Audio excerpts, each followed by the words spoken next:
Donc c'est vrai que la demande qui m'a été formulée de base c'était très basique, hein. C'était les transformations du monde contemporain, de venir effectivement en tant que sociologue avec potentiellement les particularités que je pouvais avoir et qui pouvaient coïncider avec des thématiques en crise de l'Église, comme justement les questions de l'homosexualité, en particulier d'ailleurs, ou même les questions liées à la jeunesse et en fait à la désertion possible de la jeunesse par rapport à la religion chrétienne. Donc là aussi on impose des choses dans l'esprit d'être toujours mieux, d'être toujours plus performant et actif, alors que la réalité des faits ne l'est pas. Pas étonnant que le mal du siècle soit la dépression.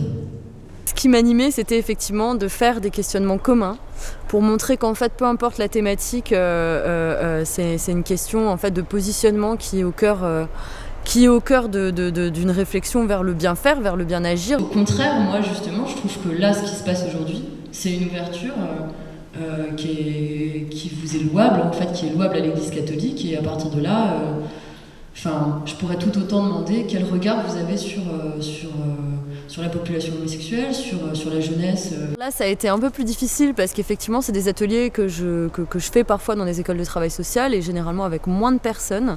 Donc généralement, je peux m'occuper globalement pendant tout le temps imparti de l'atelier d'un seul groupe. Donc ça, c'était un petit peu ma crainte, ce fait de laisser les groupes en autonomie et qui se sentent finalement délaissés, qui se sentent pas encadrés. Je tenais effectivement à dédramatiser un peu cet aspect crise en faisant des questionnements communs en fait à toutes les thématiques, avec des thématiques qui peuvent déborder la thématique de la crise de la religion, mais aussi déborder même cette notion de crise en se disant, en ouvrant sur ces questions éthiques, sociales. Et moi, ce que je voulais avant tout, c'était ça, c'est-à-dire que les questions par rapport à ce qui pouvait être vu en ville, moi, je savais déjà à peu près les réponses qu'il allait y trouver.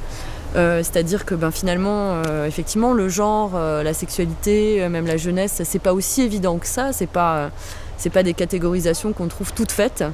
Et il fallait en fait que je laisse les personnes, à mon sens, le découvrir d'eux-mêmes. C'est en ça que je voulais pas être surplombante, c'est qu'en fait pour moi, un savoir qui est compris, c'est un savoir qui est conquis. Et donc à travers en fait cette rencontre avec les autres, il y avait déjà cette nécessité de rencontre, casser les clichés et les tabous, casser les peurs par rapport à l'échange en fait potentiel. Et je crois que ça a bien marché.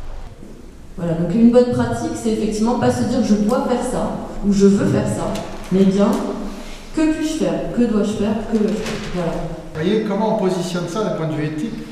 De toutes ces enquêtes, et ce peu importe les thématiques, c'est la question du sens.